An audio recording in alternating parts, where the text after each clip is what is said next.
CGP calon guru penggerak, beliau selalu mendukung baik dukungan secara moral dan materi. Semuanya beliau memberikan dukungan secara baik, sangat baik sekali. Mungkin saya sangat berterima kasih sekali. Selanjutnya saya ucapkan terima kasih juga kepada Ibu Wiji, Miss Wiji, selaku bidang kurikulum yang mendukung juga kegiatan ini, dan beliau alhamdulillah sudah menjadi GP guru penggerak, C-nya sudah hilang, alhamdulillah. Mengucapkan selamat kepada Miss Wiji dan angkatan 7 Miss Wiji sudah selesai menjadi guru penggerak. Mudah-mudahan Miss Wiji sukses dan bisa menularkan ilmu yang beliau dapat dari CGP kita semuanya. Selanjutnya saya hormati pula Bapak Sudiro selaku Wakil Satpras yang telah menyiapkan segala sesuatunya, dukungannya. Saya ucapkan terima kasih yang sedalam-dalamnya. Begitu pula Bapak Ibu yang hadir di sini yang memberikan dukungan moral, mau duduk hadir di sini untuk mendengarkan presentasi dari kami, yaitu CGP Angkatan 8 saya dan Pak Afif. Saya CGP Angkatan 8 dan Pak Afif. Alhamdulillah kami mengucapkan sangat terima kasih atas kehadiran Bapak Ibu yang menghadiri kegiatan ini, dan mudah-mudahan hasil diseminasi nanti dapat memberikan hasil nyata dan perbaikan untuk sekolah kita. Selanjutnya kami berikan kesempatan kepada Ibu Herianti selaku kepala sekolah untuk memberikan sambutan kepada beliau. Kami persilahkan. Terima kasih Bu Ali. Assalamualaikum warahmatullahi wabarakatuh. Selamat pagi, salam sejahtera bagi kita semua. Yang menghormati Bapak Ibu Wakil di sini hadir di sini dengan Pak Ibu. Silakan Bu Dena, saya juga terpilih mewakili anak-anak yang sangat baik. Yang menghormati Bapak Ibu CGP, Bu Ali dan Afif, serta Bapak Ibu guru semuanya. Bila kita masih seperti kesehatan, kita masih bisa beraktivitas seperti biasa. Hari ini nanti buat dan Afif akan diseminasi ibadah pakai baju ya, untuk modul 1.4 tentang disiplin disiplin. Jadi mohon Bapak Ibu mengikuti kegiatan ini dengan baik, menyimak ya. Jika perlu memberikan masukan saja, nanti hasilnya berbeda karena nanti ada laporan itu. Saya berharap kita kan juga yang berbeda atas kuliah ya. Kita tahu teman-teman yang mau ikut kegiatan tersebut karena manfaatnya sangat banyak. Sangat banyak. Jadi artinya apa? Nanti ada peserta dari teman-teman yang ikut CDP atau CDP untuk bisa mewarnai sekolah kita, mengajak teman-teman lebih aktif lagi menjadi seorang guru pembelajar. Karena pasti energi positifnya akan menular ke teman-teman. Jadi saya mengajak lagi kepada teman-teman yang syarat untuk ikut CDP atas itu monggo. Masih ada waktu yang bisa masalah ya. Kalau ya sampai tanggal 4 Agustus ya. Jadi dalam berpikirnya nanti pengen ini juga, tapi minimal kita dapat ilmunya. Kita mengikuti perkembangan zamannya. Jadi kalau memang perkembangan zamannya harus ada kegiatan gitu. Kalau kita masih masih memenasaran gitu aja, karena kita tidak tahu nasib kita ke depannya seperti apa. Jadi ya teman-teman ya,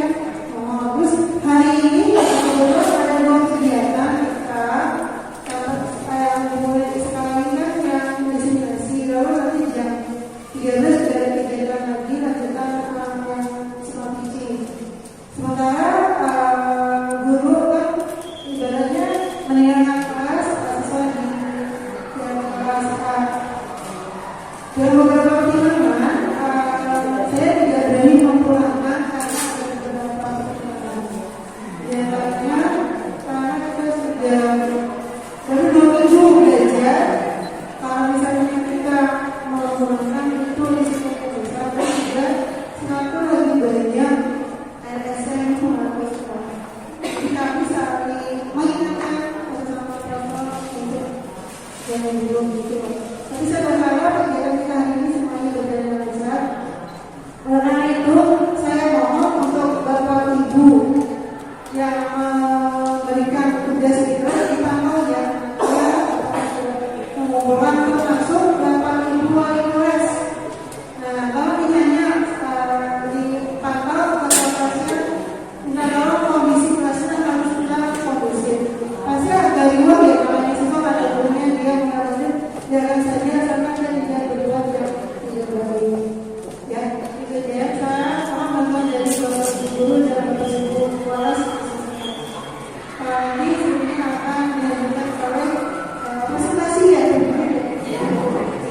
Semoga hari ini kegiatan teman kita tapi jangan berani berjalan dengan lancar. Karena kami mohon bantuan dari teman-teman kita saling support ya, karena untuk supaya kegiatan berjalan lancar kan perlu support dari semua.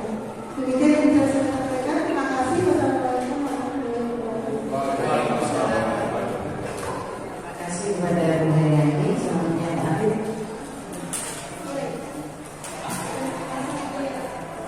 Ya, boleh. Ya, bismillahirrahmanirrahim. Assalamualaikum warahmatullahi wabarakatuh. Ya, yang saya hormati Bu Haryati selaku Kepala Sekolah SMA Negeri 3, Bapak Ibu Wakil Kepala Sekolah, ada Miss Wiji dan Pak Sudiro, dan rekan-rekan Bapak Ibu guru yang saya banggakan.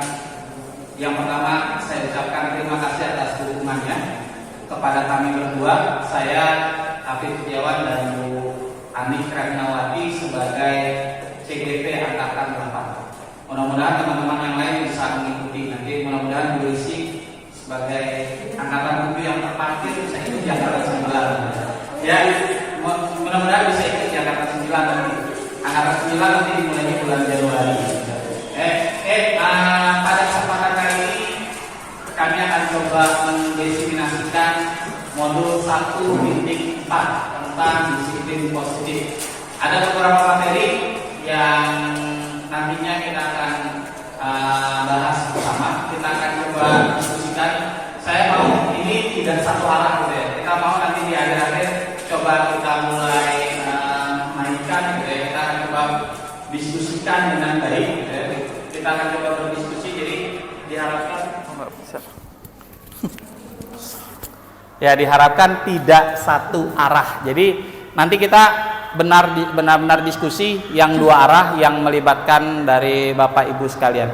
Oke, untuk bagian pertama nanti akan disampaikan. Kita akan jadi 4 bagian. Nanti bagian pertama Bu Anik, bagian kedua dan ketiga langsung dengan saya, dan bagian keempat nanti Bu Ani kembali. Itu bagian pertama nanti tentang apa itu disiplin positif akan disampaikan langsung oleh Bu Ani. Oke, dipersilakan Bu Ani. Baik, terima kasih Pak Afid. Bapak Ibu, saya izin turun bisa nggak Bapak Ibu? Boleh ya? Ya, turun. Biar agak kita ada ini apa? Ya. Bapak Ibu, mohon izin, terima kasih. Hari ini kita akan mendesiminasikan tentang disiplin positif. Disiplin positif ini sudah pernah diberikan oleh Miss Wiji. Nah, hari ini kami hanya menguatkan saja, karena Miss Wiji sudah memberikan dengan cukup bagus kemarin, dan kita cukup mengerti tentang disiplin positif ini ya. Jadi pada hari ini kita hanya memberikan penguatan, bukan begitu Pak Fit? Ya. Baik Bapak Ibu, inilah yang disebut dengan disiplin positif. Saya mau tanya dulu Bapak Ibu, menurut Bapak Ibu yang disebut dengan versi disiplin positif itu seperti apa? Nanti kalau ada yang kurang lurus nanti minta Miss Wiji untuk membantu ya Miss. Bapak Ibu, saya mohon minta dibantu yang disebut dengan disiplin positif Mungkin dari Bapak Ibu, Bapak BK. Pak BK. Ya, Pak Susanto. Santo. Terima kasih Bu Ani. Disiplin positif itu pembiasaan pada siswa untuk hal yang baik. Kemudian seandainya ada satu dua siswa yang melanggar, kita juga menegurnya atau mengarahkannya dengan cara-cara yang tidak menyinggung perasaan siswa. Jadi siswa itu merasa senang, merasa memang dia salah, tidak malah sebaliknya dia merasa direndahkan atau dikucilkan atau disalahkan selalu saja. Demikian, terima kasih. Baik, terima kasih Pak Susanto. Pak Susanto menyatakan disiplin positif itu memberikan pemahaman kepada siswa, tetapi tidak boleh dengan menyinggung, tetap menjunjung harga dirinya. Begitu nggih Pak Susanto ya? Oke. Baik, untuk selanjutnya saya minta kepada Ibu Tahra. Gimana Bu Tahra? Saya disiplin positif itu kan, jadi kalau misalnya ada siswa yang melakukan kekeliruan saat pembelajaran, seperti misalnya tidak mengerjakan PR, tidak mengerjakan tugas, atau mungkin melakukan pelanggaran lainnya selama di kelas, jadi guru itu tidak memberikan hukuman yang membuat siswa itu trauma. Yes. Jadi hukumannya itu selain membuat siswa itu jadi merefleksikan diri, ya, jadi seperti contohnya siswa tersebut tidak mengerjakan tugas, ya, jadi kita tanya kenapa, pertama nanya alasan kenapa dia tidak mengerjakan tugas, itu yang kedua mungkin kayak ditanya solusinya bagaimana. Jadi kita bisa dibilang disiplin positif itu memberikan sejenis konsekuensi kepada siswa jika siswa tersebut melakukan pelanggaran tanpa membuat siswa tersebut takut atau trauma, ya, jika melakukan pelanggaran itu. Baik, terima kasih. Terima kasih Bu Tahra. Baik, teman-teman sekalian, di sini menurut Bu Tahra dan Pak Susanto tidak jauh berbeda. Artinya bahwa menurut Ki Hajar Dewantoro, di mana ada kemerdekaan, disitulah ada disiplin yang kuat. Artinya disiplin ini mereka dapat bertanggung jawab terhadap apa yang dilakukannya karena mereka menyadari tindakan mereka pada nilai-nilai kebajikan. Artinya yang disebut dengan disiplin itu adalah mereka bertanggung jawab terhadap dirinya dan bertanggung jawab terhadap lingkungannya. Itu disiplin positif. Dan disiplin positif kita pada saat ini adalah mengarah kepada perubahan, yaitu profil pelajar Pancasila yang kita tahu ada 6 ya, profil pelajar Pancasila. Next, selanjutnya Bapak Ibu, untuk membentuk disiplin positif di sini kita disarankan setelah saya mengikuti CGP ini bahwa disiplin positif dapat terbentuk jika ada keyakinan dalam kelas yang kita buat. Artinya kelas ini membuat kesepakatan bagaimana membuat keyakinan di dalam kelas.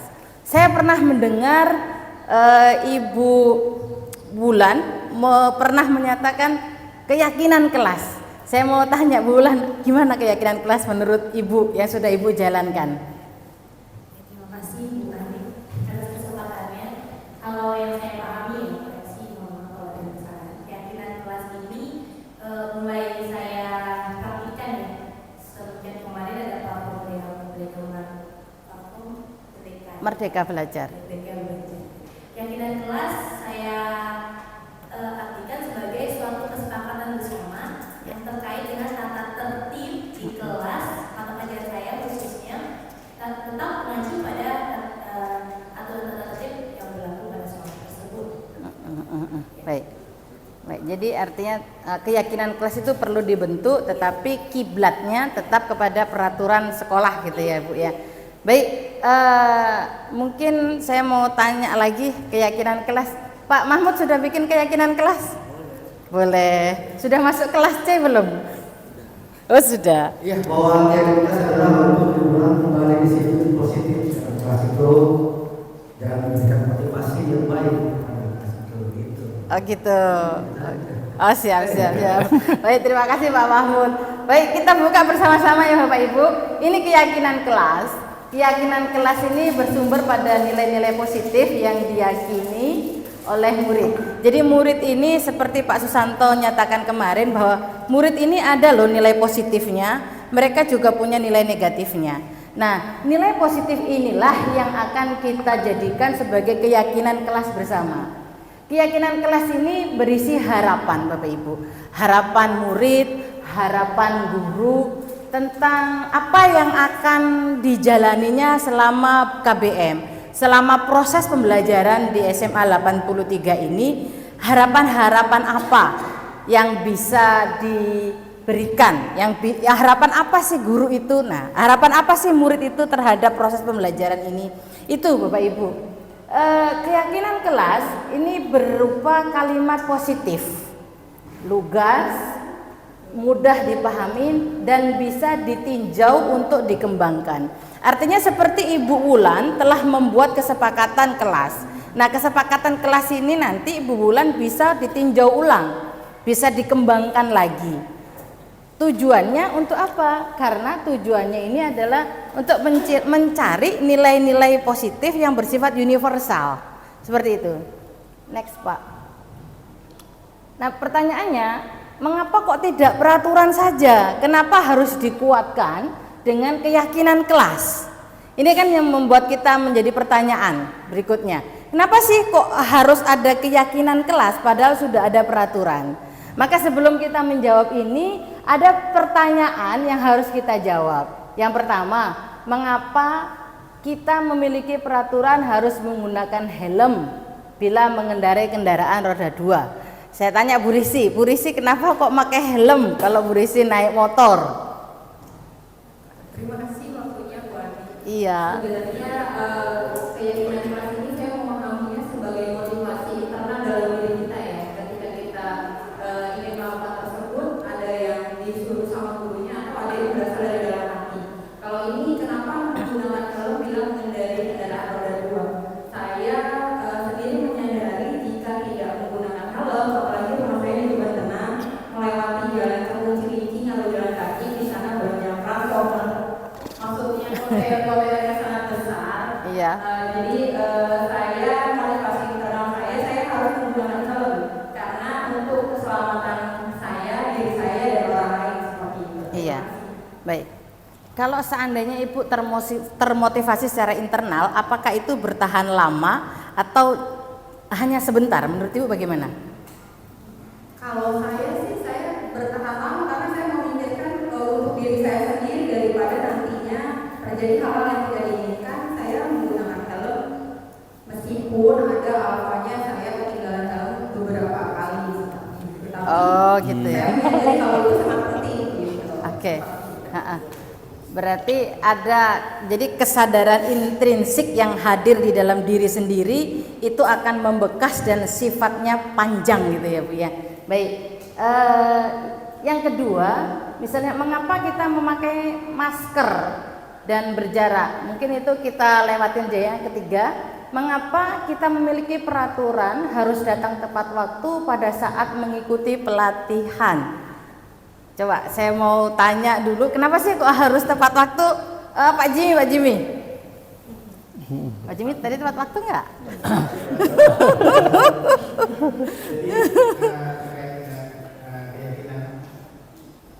Jadi kalau misalnya kita datang harus tepat waktu itu tidak ada materi yang tertinggal menurut keyakinan pribadi. Yes. Dan begitu pun jika ditanya sepertinya jika ditanya pada pribadi yang lain, nah itu membulatkan menjadikan sebuah keyakinan dalam kelas untuk dijadikan sebuah peraturan menurut saya. Oke. Iya. Berarti motivasi itu berasal dari dalam diri ya, berasal dari dalam diri. Ya. Jadi Bapak Ibu, yang disebut dengan keyakinan kelas itu ya seperti tadi. Bagaimana kita memunculkan motivasi dalam diri peserta didik sehingga ketika kesepakatan itu terjadi di dalam kelas, mereka akan menyadari bahwa itu adalah dia sendiri, itu muncul dalam dirinya sendiri, dan itu akan bersifat lama Bapak Ibu. Kita nggak perlu lagi untuk peraturan kamu melanggar peraturan, tidak, tapi kita tinggal sesuai dengan kesepakatan kelas kita bahwa kita telah menyepakati ini. Dan kalau itu hadir dalam diri siswa sendiri, muncul dari pemikiran dia, muncul dari nilai-nilai anak, maka anak itu juga akan membuat kesadaran dalam dirinya, dan kesadaran itu sifatnya lama gitu. Dan dari kesadaran ini akan membentuk budaya positif. Next Pak. Ya, kesadaran ini Bapak Ibu, kesadaran anak tentang motivasi intrinsik yang mendorong dia untuk berbuat baik, ini akan berpengaruh menciptakan budaya positif. Ya, budaya positif ini akan tercipta dan lingkungan positif juga akan tercipta. Artinya, keyakinan kelas ini dapat mendorong peraturan berjalan dengan baik.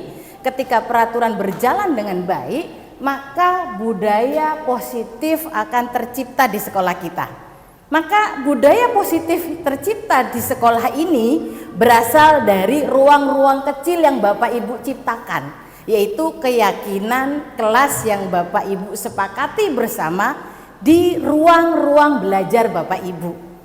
Seperti itu. Next. Ini sudah Pak, lanjut aja. Ya. Bapak Ibu, ini adalah pembentukan keyakinan kelas. Jadi keyakinan kelas ini sifatnya abstrak daripada peraturan, yang lebih rinci dan konkret. Kalau peraturan itu kan rinci, dilarang merokok, gitu ya. Berarti dilarang merokok. Kalau menjadi keyakinan kelas, kita bawa ke sifatnya abstrak. Berarti kalau dilarang merokok tujuannya untuk menjaga kesehatan. Berarti kita ciptakan bersama menjaga kesehatan. Artinya ketika kita sepakat dengan siswa, oke, kita harus menjaga kesehatan. Siswa merokok, kita dapat Anda melanggar di sini keyakinan kelas kita. Oh, Anda selain merokok apa yang melanggar kesehatan kita? Mau bermain HP terlalu malam bisa nggak menurunkan kesehatan? Ya, artinya keyakinan kelas ini yang sifatnya abstrak ini dapat kita pakai pada beberapa peraturan-peraturan yang sudah menjadi kesepakatan kita bersama. Begitu Bapak Ibu ya. Jadi sifatnya abstrak. Kalau peraturan sifatnya konkret dan rinci. Keyakinan kelas berupa pernyataan-pernyataan universal.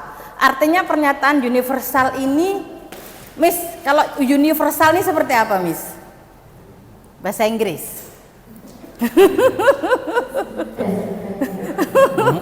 Tanya sama GP. Universal itu artinya kalau itu bahasa berarti bahasa daerah yang semua orang itu paham. Universal itu sama dengan general yang artinya umum. Jadi ketika kita membuat keyakinan kelas atau sekarang ada peraturan ya, keyakinan kelas atau kesepakatan kelas yang intinya adalah semua member atau semua anggota yang ada di kelas itu paham betul tujuan dari kesepakatan keyakinan yang dibuat. Oh gitu. Terima kasih Miss. Artinya berarti universal itu sifatnya menyeluruh. Jadi lintas agama, lintas ras, lintas budaya, begitu. Gitu ya Miss ya. Mungkin cenderung seperti itu Bapak Ibu. Jadi kalau kita membuat keyakinan kelas, disarankan pernyataan-pernyataan ini sifatnya universal, jadi bisa diterima oleh segala ras, bisa suku dan agama. Jadi tidak hanya agama Islam misal, wajib menjalankan sholat duhur. Ini misal peraturan kita. Tetapi kalau keyakinan kelas berubah menjadi kewajiban menjalankan perintah agama, mungkin seperti itu. Jadi universal sifatnya. Jadi memang kita di sini harus benar-benar pandai untuk memilih diksi, memilih kata yang dapat mewakili peraturan yang kita miliki, Bapak Ibu. Selanjutnya, pernyataan keyakinan kelas ini dibuat dalam bentuk positif. Artinya positif ini tidak ada kata dilarang, gitu ya. Terus tidak ada kata apa lagi, Bu? Jangan, betul. Tidak ada kata apa lagi? Tidak boleh. Nah, seperti itu. Itu kita hindari. Kita hindari karena kalau sifatnya konotasinya sudah dalam bentuk negatif, maka menular juga. Yang membaca juga akan negatif karena emosi itu menular. Ya nggak Bapak Ibu? Kalau saya marah, Bapak Ibu gimana responnya kepada saya? Marah juga kan? Nah, seperti itu. Wah, itulah. Maka itu emosi itu menular Bapak Ibu. Maka di sini diperlukan kalau berbicara kepada peserta didik, lebih baik kita menggunakan kalimat yang positif, hindari kalimat jangan, kalimat dilarang dan lain-lain. Bapak Ibu pasti lebih pandai dalam mengemasnya. Selanjutnya, keyakinan kelas hendaknya tidak terlalu banyak sehingga mudah diingat dan dipahami. Semua warga kelas sebaiknya ikut berkontribusi dalam kegiatan kelas melalui curah pendapat. Bapak Ibu, banyak teknik untuk kita membuat bagaimana keyakinan kelas. Kalau di sini yang sudah membuat keyakinan kelas hanya Bu Wulan saja ya. Oke, Bu Haji, bagaimana Bu Haji keyakinan kelas yang Ibu bikin, tekniknya?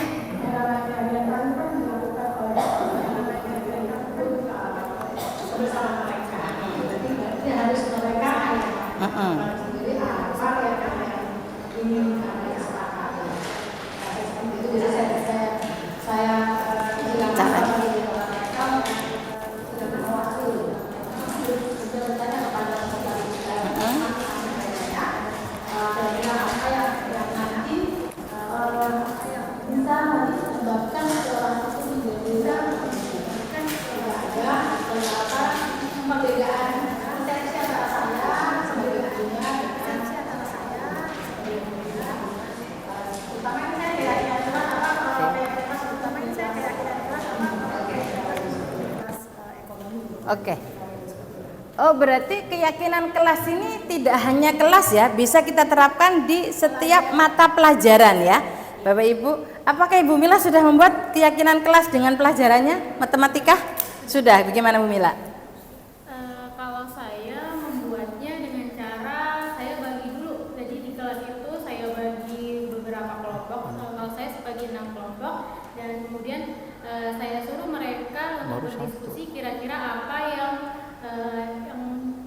yang membuat kelas kita belajarnya dengan nyaman, dengan baik gitu. Jadi setelah mereka diskusi, saya kasih waktu, kemudian hasil diskusi mereka dibacakan. Setelah dibacakan, kita diskusi di kelas. Jadi diskusi besar. Jadi diskusi kelas, kira-kira dari kelompok 1 mana yang akan kita masukkan menjadi keyakinan kelas kita, mana yang tidak. Jadi setiap kelompok maju ke depan untuk membacakan hasil diskusinya untuk didiskusikan bersama. Oh baik, terima kasih Bu Mila. Alhamdulillah. Rupanya Bapak Ibu yang hadir di sini sudah membuat keyakinan kelas Ibu Bu Her. Jadi tidak hanya kelas, tetapi setiap guru mata pelajaran sudah membuat keyakinan kelas. Artinya di sini insya Allah budaya positif akan segera terbentuk di sekolah kita, insya Allah. Next. Bapak Ibu, kita coba ya, ini adalah peraturan dan bagaimana kita membuat keyakinan kelas kita. Yang pertama, selalu kembalikan buku pada tempatnya. Ini peraturan kelas kita. Kalau seandainya kita bawa pada keyakinan kelas, berarti apa kalimat yang tepat?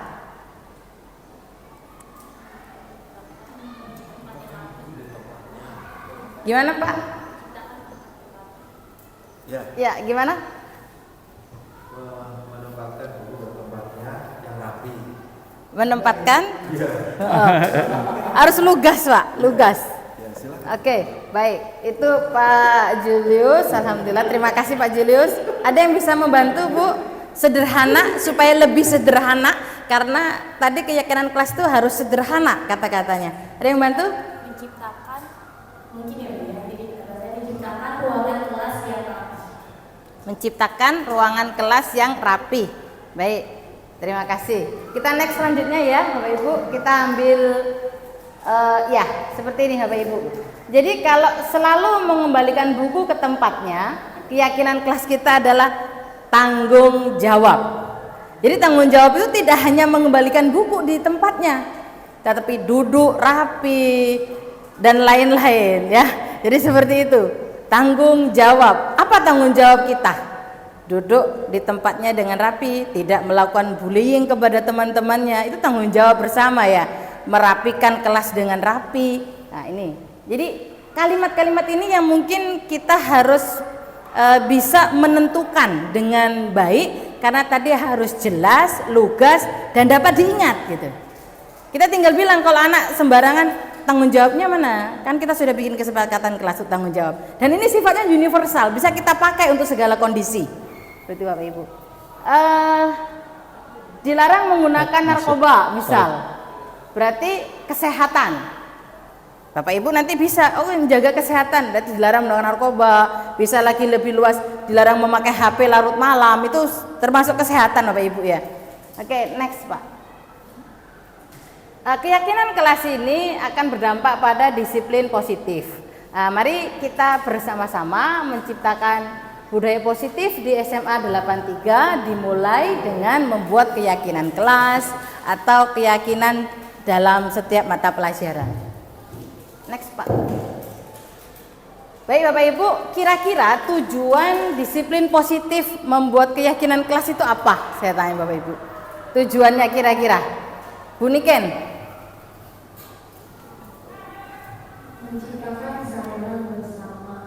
Menciptakan kesadaran bersama. Baik. Hal-hal yang positif. Bu Yana, guru BK.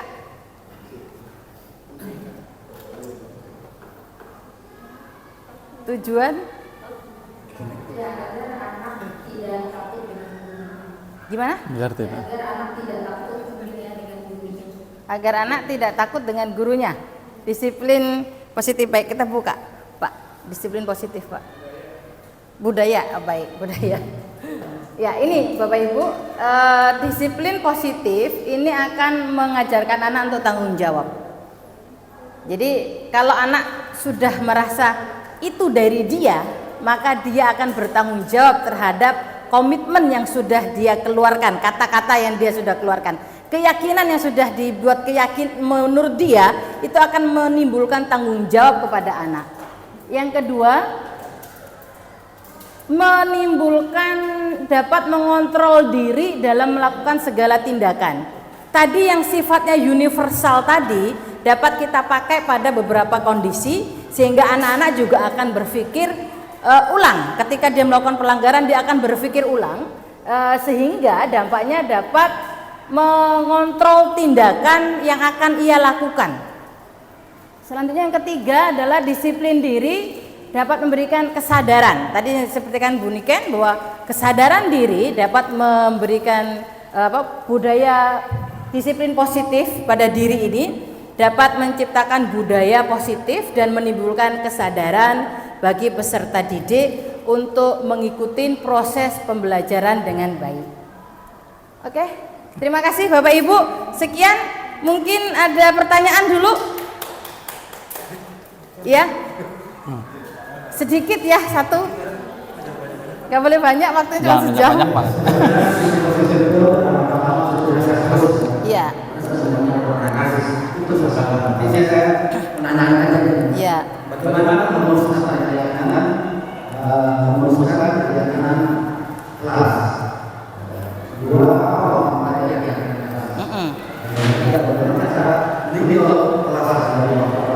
Oke. Pertanyaannya banyak sekali loh.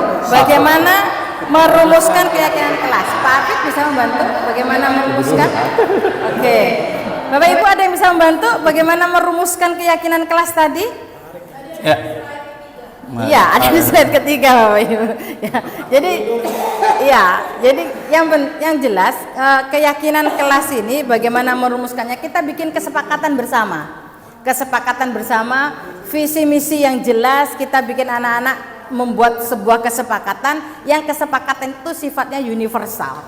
Selanjutnya yang kedua, manfaatnya apa? Manfaatnya tadi melatih tanggung jawab. Terus kesadaran dirinya timbul gitu. Yang ketiga, Bagaimanakah cara untuk meninjau kembali slide keempat itu? ya, tadi keyakinan positif tadi, keyakinan kelas tadi dapat dikembangkan. Dia tidak baku, dapat dikembangkan. Yang baku adalah peraturannya, baku. Tetapi keyakinan kelas dapat dikembangkan sesuai dengan anak-anak, sesuai dengan modelnya, sesuai dengan gaya mereka. Karena anak-anak itu unik, mungkin satu kelas dengan kelas yang lain itu tidak sama keyakinan kelasnya, tetapi berkiblat pada satu peraturan yang sama. Begitu pula mata pelajaran. dengan kondisi saya mata pelajaran geo dengan BK atau dengan pendidikan agama Islam, tentunya akan berbeda keyakinan kelas yang dibuat sesuai dengan karakteristik materi, sesuai karakteristik pembelajarannya ya Bapak Ibu ya. Terima kasih Bapak Ibu, sekian dari saya. Kok banyak ya? Keyakinan kelas sama tidak dengan kontrak belajar. Dulu kita kalau dulu kita ini namanya kontrak belajar seperti itu sama nggak? Ya, keyakinan kelas itu berasal dari kesepakatan Pak, kesepakatan belajar. Terus kalau kontrak belajar, kalau menurut Ki Hajar Dewantoro tidak kontrak belajar lagi, tetapi masuk kepada kesepakatan kelas. Tetapi bagaimana dengan isinya? Isinya itu akan sama Pak, hanya beda diksi saja, gitu ya Pak ya. Terima kasih Pak Susanto. Demikian Bapak Ibu, terima kasih. Assalamualaikum warahmatullahi wabarakatuh. Waalaikumsalam warahmatullahi wabarakatuh. Oke, saya akan lanjutkan. Tadi cukup menarik, diskusi yang cukup menarik tentang apa itu disiplin positif sampai dengan keyakinan kelas. Tadi kita sama-sama sama-sama kita sudah pahami bersama. Mudah-mudahan paham bersama. Kita akan tadi ada keyakinan kelas, ada kesepakatan kelas.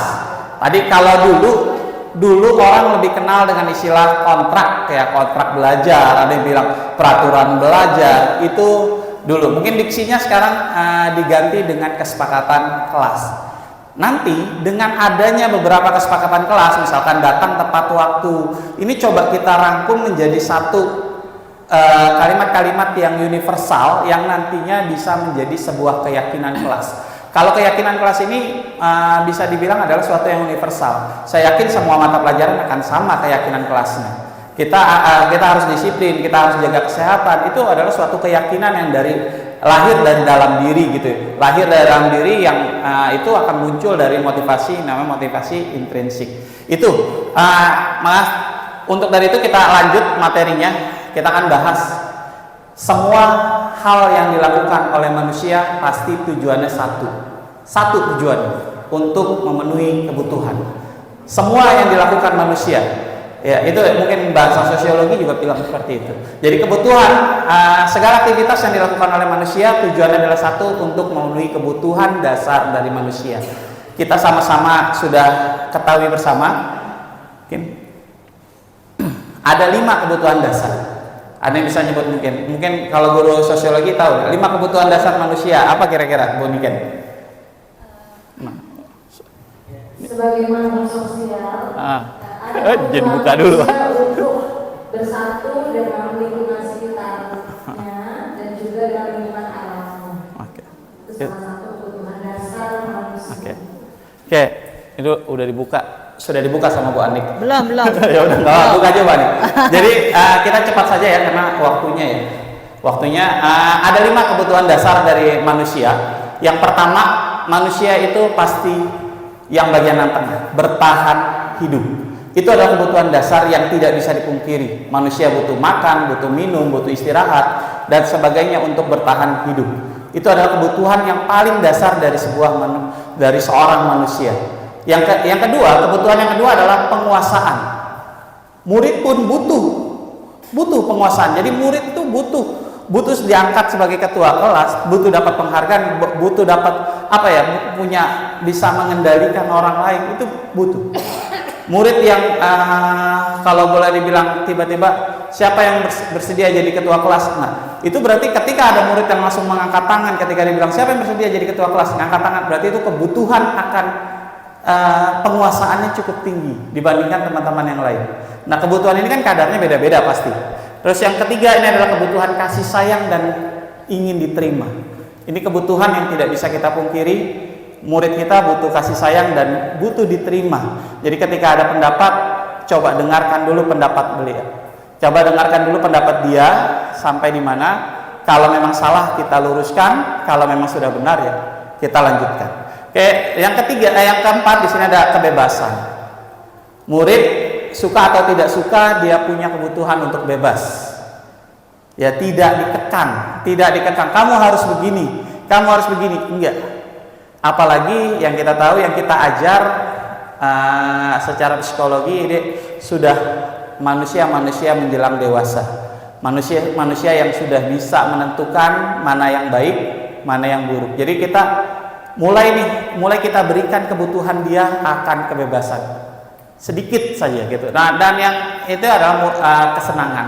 Jadi 5 kebutuhan ini akan menjadi dasar dari setiap tingkah laku manusia.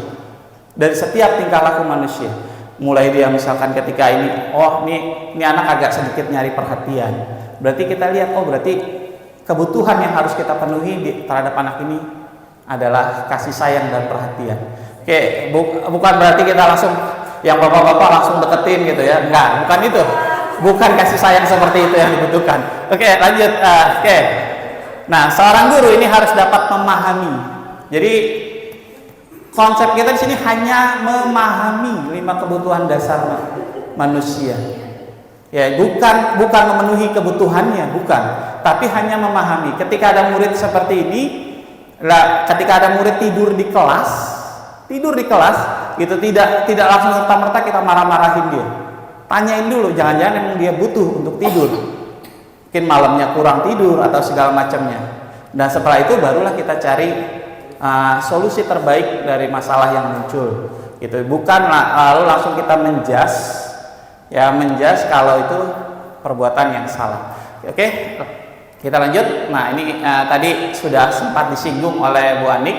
Ada motivasi perilaku manusia. Tadi selain kebutuhan ada 2 jenis motivasi. Ini ada 3 motivasi ya yang akan mendasari seorang melakukan suatu tindakan. Yang pertama adalah motivasi untuk menghindari ketidaknyamanan atau hukuman. Pasti seorang itu misalkan tadi masalah menggunakan helm. Ya, kalau tadi kata Bu Risi untuk keselamatan, kata Bu Risi.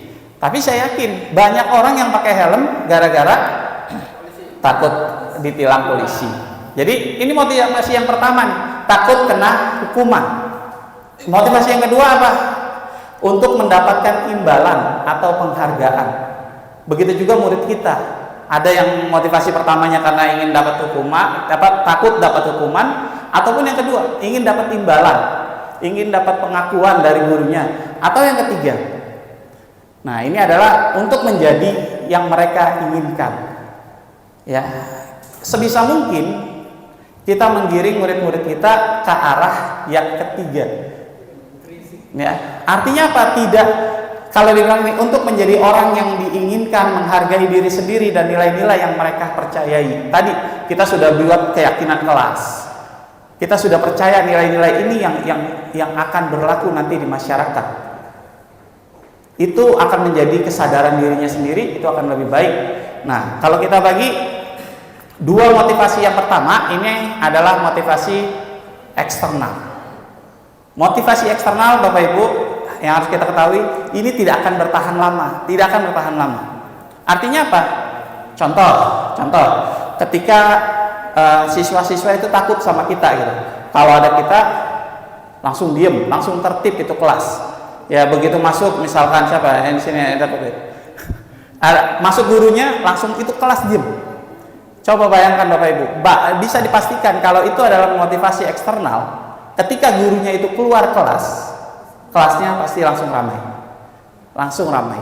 Kenapa? Karena yang terjadi adalah motivasi eksternal, bukan internal, bukan dari dalam dirinya sendiri. Ini PR kita bersama untuk membangkitkan yang ketiga, yaitu motivasi internal, motivasi yang berasal dari diri kita sendiri. Ini PR kita bersama. PR kita bersama untuk bagaimana sih kita membangun motivasi internal. Bahkan kalau saya pengalaman saya ketika saya beberapa kali main ke sekolah yang memang yang dikatakan unggulan, saya agak sedikit minder gitu ketika ngelihat kok segini sampai tertib. Saya lihat ini kelas nggak ada satupun siswa yang keluar di jam belajar, nggak ada satupun yang mondar mandir yang apa. Saya lihat ke kelasnya, padahal semua guru posisinya pada saat itu hampir semua guru sedang seperti ini, kegiatan seperti ini. Ya kita tapi nggak ada satupun anak yang mondar mandir, satupun nggak ada. Semuanya masuk ke dalam kelas. Sempat saya intip pun semuanya jalan diskusi tanpa ada ini. Kenapa? Karena saya yakin itu ketika apa bisa terjadi seperti itu kalau motivasi internalnya sudah terbentuk. Makanya ini PR kita bersama untuk membuat, tadi dimulai dari membuat keyakinan kelas yang sama-sama harus kita yakini, bukan hanya guru tapi ya bukan dari guru 100%, tapi juga harus berangkat dari keyakinan seorang siswa. Oke. Nah, ini tadi kita bahas ada hukuman, ada ini ada beda 3 hukuman, kan saya cepat saja, beda hukuman, konsekuensi dan restitusi. Ini perlu Bapak Ibu ketahui, walaupun sudah pernah disampaikan sama Miss Wiji ya, beda hukuman, konsekuensi dan restitusi. Di hukuman, kalau Bapak Ibu baca, ini adalah sesuatu yang menyakitkan dan harus terjadi.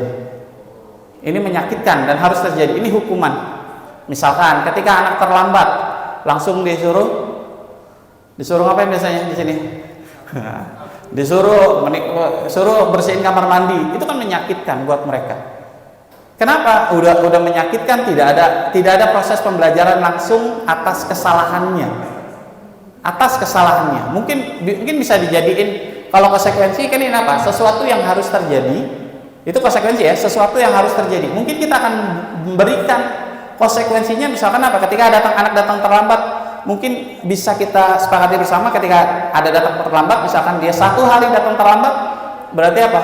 Dia harus bertugas nyambut temannya selama 1 minggu di depan. Mungkin itu lebih baik.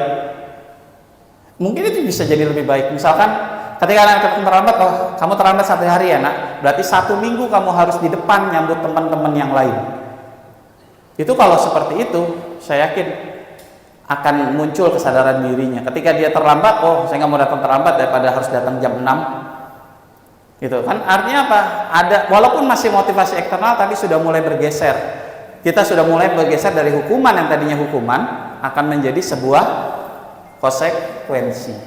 Yang lebih baik lagi kalau kita sudah bergeser ke restitusi, yang sudah mulai ada kesadaran dari dalam dirinya, ketika dia salah dia bisa memberikan solusi terbaik untuk dirinya sendiri. Ketika kita diajak diskusi, kamu salah nak, kamu salah begini, apa solusinya? Dia bisa memberikan solusi, bisa menawarkan solusi sendiri. Itu akan lebih baik ketika sudah memang terjadi restitusi. Ini yang diharapkan. Tapi paling tidak kita bisa sampai dengan tingkat konsekuensi. Tidak lagi memberikan hukuman, tapi melainkan paling tidak kita memberikan konsekuensi. Kalau tidak bisa atau kalau memang belum bisa restitusi, minimal konsekuensi, minimal. Oke, lanjut. Nah ini ada permainan, mungkin permainannya sudah pernah waktu itu. Nah mungkin nggak usah dimainkan kali ya, kita langsung cepat saja karena waktunya yang terbatas. Oke, ini kalau ada permainan misalkan dengan teman sebelah, anggap si A menggenggam barang yang sangat berharga, anggaplah menggenggam emas gitu ya. Si B, kira-kira B temannya ini ingin membukanya. Si A tahu betul ini barang sangat berharga. Si A ini tahu betul ini barang berharga.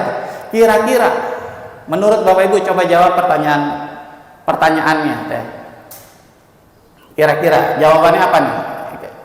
Nah, apakah teman Anda atau B kira-kira nih berhasil membuka kepalan tangannya? Mungkin nggak? Kalau si A-nya itu tahu betul itu berharga, kira-kira si B itu bisa membuka kepalan tangannya nggak? Nggak. Bisa membuka nggak? Hah? Oh diancam. Oke. Bisa tapi diancam kata Bu Mili. Apa kalau Pak Santo bilang bisa kena? Kalau teman yang bukannya berusaha keras. Oh, teman yang si B-nya itu berusaha keras. Mungkin dirayu kali ya, Pak. Oke. Ya, terus nih yang kedua nih, dalam kegiatan tadi sesungguhnya siapa yang memegang kontrol atau kendali? Si A atau si B? Hah? Si A. Kenapa si A? Kan mau milih mungkin mau. Silakan. Tadi yang pegang tangan si A ya Pak? Ya, yang ya. Kalau menurut saya gini, manusia itu punya naluri untuk menyelamatkan diri sendiri. Jadi kalau dia terancam, maka dia akan cenderung berusaha mempertahankan sekuat mungkin. Apapun yang terjadi di luar eksternal itu tidak akan terjadi kalau si yang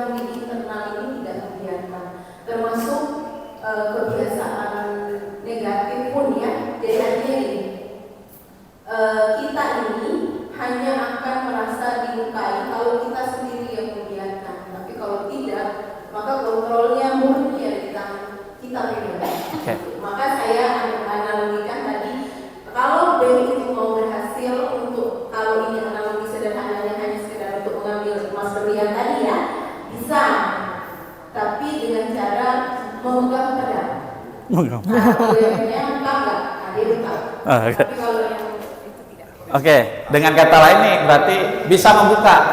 Ya, seorang itu bisa punya kontrol kalau tadi mengancam, tadi ya merayu, mungkin usaha dengan keras. Nah, begitu juga kita nih sebagai guru. Ya, kita itu diibaratkan sebagai kondisi di B. Kita kondisi di B. Anak kondisinya ada di A, yang megang kontrol penuh terhadap dirinya. Artinya apa? Sekuat apapun kita memaksa, kalau memang kontrolnya itu belum ya pada anak, ya kita nggak bakalan bisa gitu. Nah, di sini anak-anak kita sendiri yang memegang kontrol atas kekepalan tangan kita. Apakah kita membuka atau menutup kepalan tangan kita, ini bergantung pada kita masing-masing sesuai dengan apa? Keyakinan. Oke, sesuai dengan kebutuhan dasar yang kita yakini. Sesuai dengan kebutuhan dasar. Kalau kita tahu ini barang nggak berharga, nggak perlu diancam kan? Kalau kita cuma megang uang 1.000 rupiah, buka diminta, nggak perlu diancam, pasti langsung dikasih. Kenapa? Karena kita yakin, ini nggak kurang berharga buat kita. Nah makanya apa?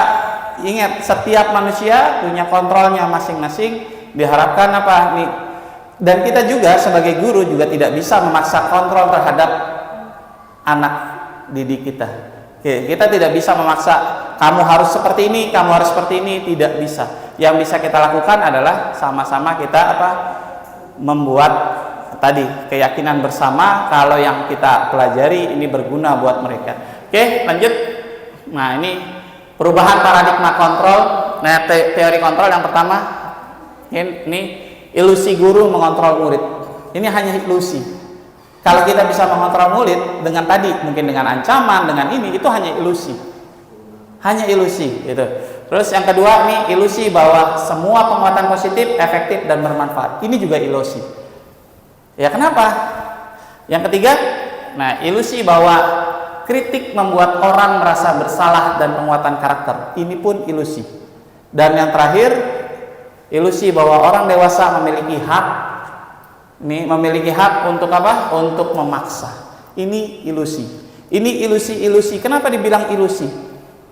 Karena dampaknya hanya sementara.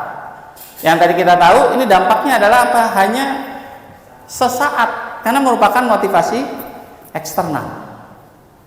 Dampaknya sesaat gitu. Ini hanya ilusi. Ketika guru bilang masuk kelas tiba-tiba langsung diam itu kelas, itu hanya ilusi. Ya, guru boleh bangga dengan seperti itu. Iya, tapi apa itu hanya ilusi. Ketika anak di luar sana nanti bisa jadi lebih brutal. Kenapa? Karena ketika dia tidak terpenuhi kebutuhannya di kelas, bisa jadi di luar kelas akan lebih brutal. Ya, kalau pengalaman saya ngajar di anak-anak STN, ya, kalau di kelasnya anteng ayem, itu justru di luar lebih bahaya ketika tawuran. Kalau pengalaman saya waktu ngajar anak STN, kalau di dalam kelas diem, ini anak sopan benar gitu. Tapi ketika ketahui pas ada berita ada beberapa anak ketangkap di polisi, nah yang ketangkap itu rata-rata anak yang diem, yang sopan banget di kelas gitu. Kenapa? Karena dia nggak terpenuhi sebetulnya kebutuhan dia, mengekspresikan dirinya nggak terpenuhi. Jadi dia mengekspresikan di mana? Di luar sana. Itu mungkin dulu yang masih zaman mungkin tawuran ya. Mungkin anak-anak kita sekarang ya bergeser ke yang lain. Oke, lanjut.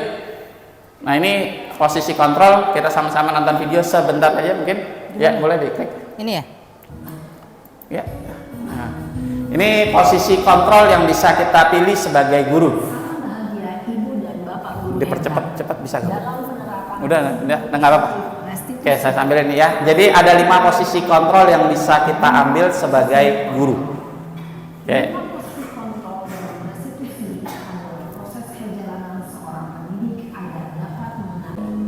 Mungkin Bapak Ibu kalau yang ikut PMM lanjutan ini ada ya. Ini materi baru gitu. PMM sekarang kalau dulu berapa modul kita? 11. Sekarang ada 31 modul, Bu. Jadi banyak nih salah satunya ini. Nah, ini ada posisi yang pertama penghukum, kedua membuat merasa bersalah, yang ketiga teman, 4 pemantau, dan yang kelima adalah Oke, lanjut ya. Kita coba lihat, ini ada kasus nyata dan ini cara guru untuk menangani kasusnya. Nah, ini posisi yang pertama, posisi penghukum. Kita lihat. Ini ada anak yang terlambat 20 menit. Ini guru yang mengambil posisi penghukum seperti ini kurang lebih.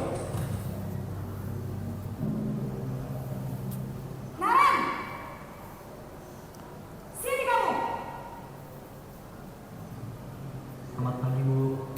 Selalu terlambat. Kamu deh, pasti terlambat. Maaf, Bu. Saya Apa? Apa coba? Alasan kamu apa lagi? Kapan sih kamu udah terlambat? Malas sekali ya kamu jadi anak. saya Dasar pemalas. Gak kapok-kapok sih kamu. Sudah berapa kali terlambat? Sana, kamu keliling lapangan basket 2 kali. Nah, ini posisi sebagai penghukum ya, tidak memberikan kesempatan sama sekali anaknya berbicara. Kamu lagi kok berani-beraninya jawab. Sudah terlambat, masih berani jawab pula. Ini siapa nih kira-kira ini? Siapa yang sering mengambil posisi sebagai penghukum nih? Nah, ini kurang lebih seperti ini posisi sebagai penghukum. Anak langsung merasa sangat bersalah, sangat jadi orang yang apa ya? Jadi orang yang paling bersalah pada saat itu, karena dia nggak punya kesempatan sama sekali untuk membela diri, memperbaikinya, itu ya. Nah, ini dampaknya ketika kita mengambil posisi penghukum, ini murid jadi pendendam. Jadi wajar kalau tiba-tiba ada murid kita yang dendam. Ini apa ya? Kita sering mengambil posisi sebagai penghukum. Nah, ini posisi yang kedua, posisi sebagai pembuat rasa bersalah. Masih sama kasusnya, tapi cara penanganannya yang berbeda.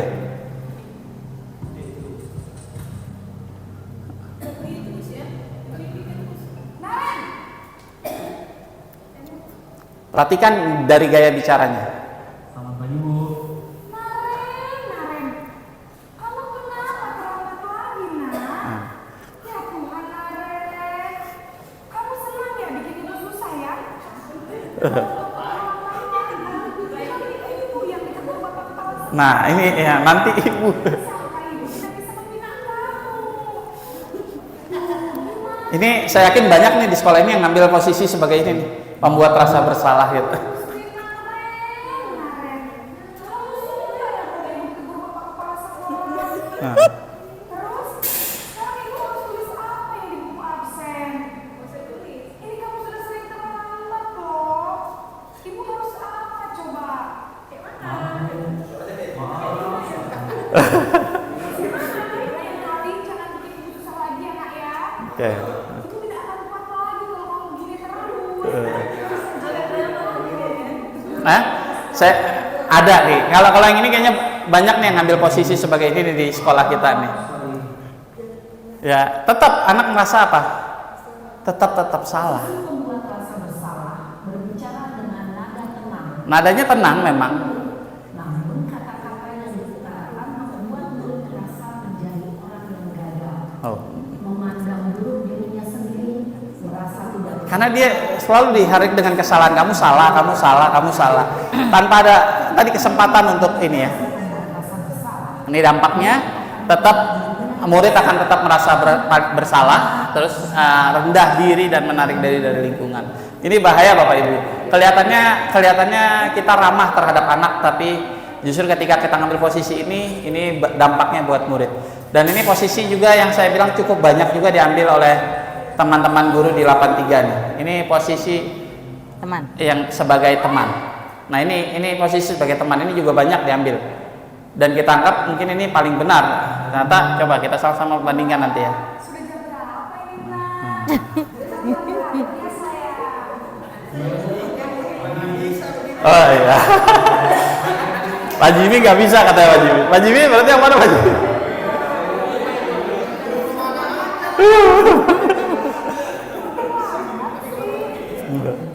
Iya, Bu.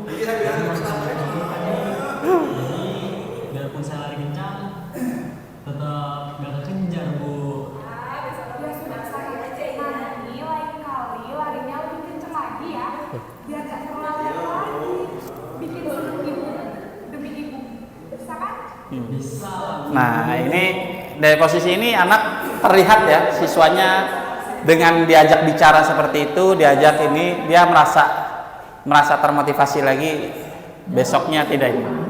Guru berbicara dengan nada suara ramah, akrab, cenderung bersanda gurau, murid akan merasa senang, aman, akrab dengan guru. Identitas yang tercipta adalah identitas sukses atau berhasil. Sukses memang, banyak juga anak yang memang harus seperti ini. Kemarin bilang siapa? Maka ada faktor ketergantungan dari Nah, tapi kekurangannya tadi ada ketergantungan murid terhadap guru itu. Kalau nggak ada guru itu, belum tentu. Ada ya, kita bisa sadari gitu. Ada murid yang baiknya sama guru itu terus gitu. Karena ngerasa dia guru yang paling baik. Ini posisi yang keempat ini. Sebagai apa ini tadi? Pemantau. Pemantau. Hanya pemantau nih. Ini posisi pemantau. Ini saya akuin mungkin saya lebih banyak di posisi ini nih. Kalau saya lebih banyak kalau saya pribadi di posisi yang seperti ini nih. Apa peraturan sekolah kita tentang jam berapa kita harus masuk sekolah, Nak? Kita harus di sekolah jam 7, Bu. Iya betul, sekarang sudah jam 7.20. Naren sudah tahu konsekuensinya jika terlambat hadir. Paham, Bu? Saya harus tinggal kelas pas jam istirahat selama 20 menit. Iya benar, konsekuensinya demikian. Jadi nanti jam 9.30 pas istirahat, kamu harus tinggal di kelas, kerjakan tugas tambahan untuk ketertinggalan kamu, ya? Baik, Bu. posisi pemantau mengandalkan perhitungan atau Ya, ini posisi pengantau ya. mengarahkan murid berdasarkan peraturan dan konsekuensi. Jadi berdasarkan peraturan dan konsekuensi. Bahasa tubuh dan ekspresi wajah yang datar dan cenderung formal. Nah, ini yang terakhir, yang mudah-mudahan bisa tercipta di sini, posisi sebagai manajer. Ini yang terakhir. Ini yang dianggap sama kurikulum Merdeka ini yang paling ideal nih. Kita tidak lagi sebagai penghukum, pembuat rasa bersalah, tapi melainkan sebagai manajer. Selamat pagi, Bu. Selamat pagi, Naren. Maaf, Bu, saya terlambat. Iya, sekolah masuknya jam 7, sekarang sudah jam 7.20. Jadi sekarang bagaimana ini, Naren? Maaf, Bu, saya lupa setel alarm saya semalam. Baiklah, menurut kamu, keyakinan sekolah yang mana yang perlu kamu tingkatkan? Menghargai diri sendiri dan orang lain mungkin ya, Bu. Setuju. Jadi, apakah Naren meyakini prinsip saling menghormati tersebut? Iya, Bu, saya meyakininya. Apakah Naren bersedia memperbaiki masalah keterlambatan ini? Bersedia, Bu. Bagaimana kamu akan memperbaiki masalah keterlambatan ini? Saya akan coba untuk tidak lupa menyetel alarm saya, Bu. Baik, kalau Naren mau mengenal alarm di rumah, ada orang yang kira-kira bisa bantu mengingatkan tidak? Ada, Bu. Kata saya, Kak Emma. Ada lagi selain Kak Emma? Selain Kak Emma, ada ibu saya. Baik, jadi yang mengingatkan Naren adalah Kak Emma dan ibu kamu ya? Kira-kira akan mulai setel alarm kapan nih, Naren? Setelah pulang sekolah, akan segera saya lakukan. Baik, jadi Naren akan setel alarm untuk bangun besok pagi dan akan diingatkan oleh kakak dan ibunda Naren ya. Ada lagi yang mungkin perlu dilakukan Naren agar tidak terlambat bangun lagi. Tidak ada, Bu. Baik Naren, terima kasih untuk kerjasama kamu. Sekarang kamu perlu kembali ke kelasmu belajar. Baik, Bu. Terima kasih. Oke, ini posisi yang terakhir. Posisi manajer Ya. posisi kontrol yang disarankan untuk membimbing murid memiliki sikap disiplin yang positif, yaitu murid yang mandiri, Ya. bertanggung jawab, Oke. dan memecahkan masalah. Tujuan dari posisi ini adalah agar murid dapat berefleksi atas tindakannya.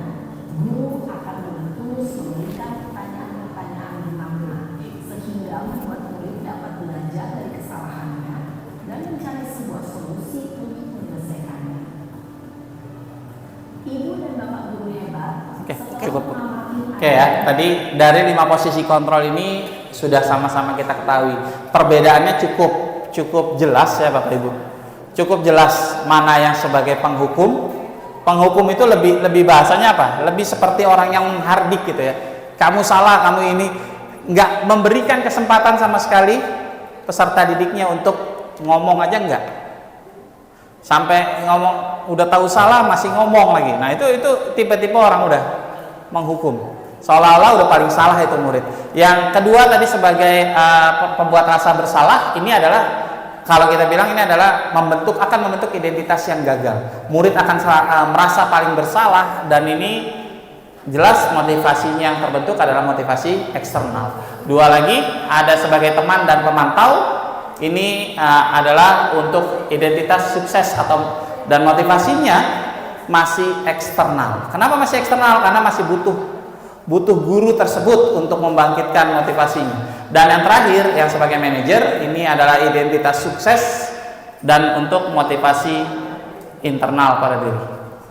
Nah, ya, motivasinya yang manajer. Jadi diharapkan sebisa mungkin di posisi manajer, sebisa mungkin. Jadi ketika kita menghadapi masalah yang sederhana gitu ya, yang tidak berat-berat banget dan bisa kita tangani sendiri, tangani saja.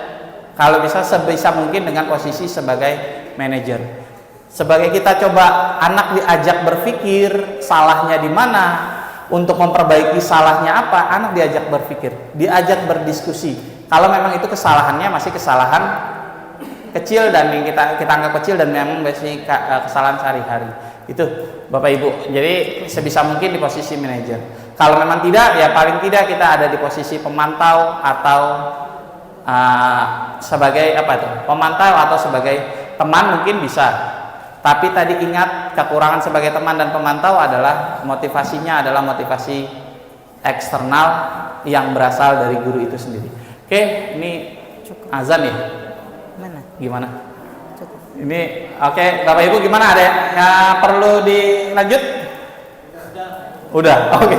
Ada yang mau ditanya dulu sebelum kita akhiri? Mungkin ada 1 atau 2 pertanyaan sebelum kita akhiri dari 5 posisi kontrol yang tadi kita sudah bahas. Ada yang mau ditanyakan? Silakan. Oh tidak. Pas ya, karena waktunya yang sudah lewat ya. Oke, kita closing ya. Ya, kita close desiminasi kita di modul 1.4 tentang budaya positif. Yang jelas, apa yang kita lakukan saat ini adalah untuk mencari pemahaman bersama, gitu ya. Pemahaman bersama bagaimana untuk membuat budaya di SMA Negeri 83 Jakarta menjadi budaya yang positif, yang tidak berasal dari motivasi eksternal, tapi melainkan berasal dari motivasi internal murid kita sendiri. Yang nantinya kita harapkan tentunya segala permasalahan yang ada di sini itu semakin berkurang dan anak menjadi lebih disiplin lagi. Oke, mungkin itu saja yang bisa kami sampaikan. Oh, oke, singgung sedikit sama apa? Bapak aja sekalian, segitiga restitusi sedikit aja. Sedikit tentang segitiga restitusi. Sebetulnya udah nih langsung aja. Oke, segitiga restitusi ini ada 3 langkah yang harus dilakukan. Ini adalah posisi sebagai manajer ya. Apa sih posisi sebagai manajer? Tadi minimal kita melakukan 3 langkah. Yang pertama, menstabilkan identitas. Yang kedua, kita validasi tindakan atau salah. Tadi ya, seperti kita menanyakan kamu salahnya tadi apa gitu. Jadi itu ibaratnya kita memvalidasi kesalahan.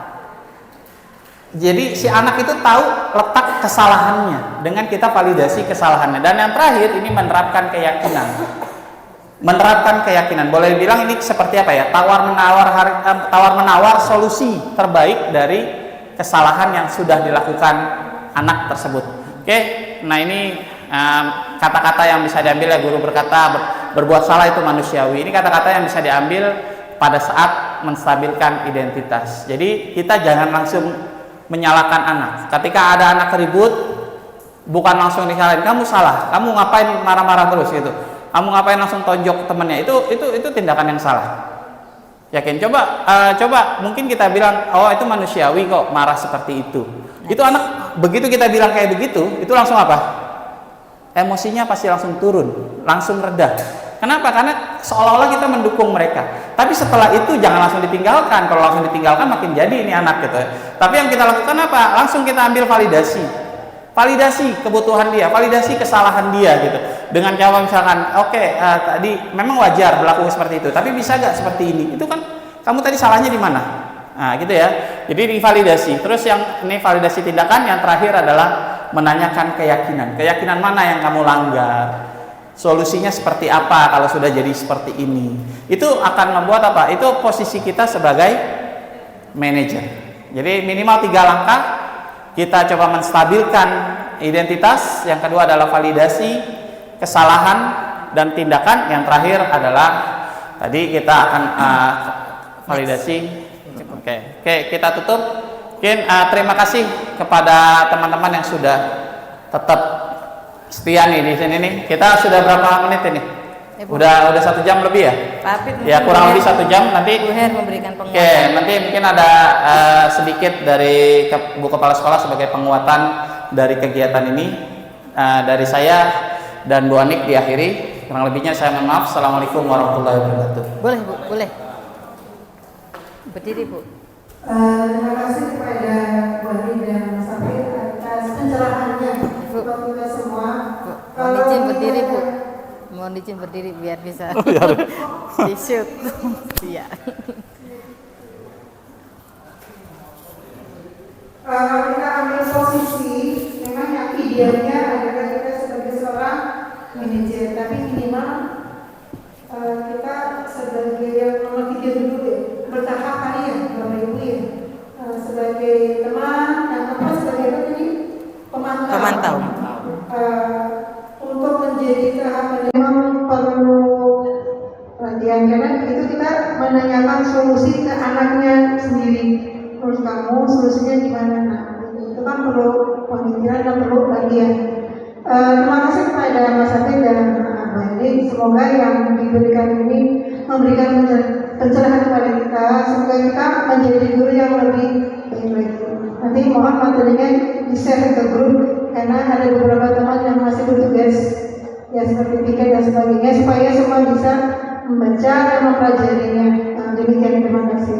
Assalamualaikum warahmatullahi wabarakatuh. Bapak Ibu, kami ucapkan terima kasih yang sebesar-besarnya. Akhir kalam, wassalamualaikum warahmatullahi wabarakatuh.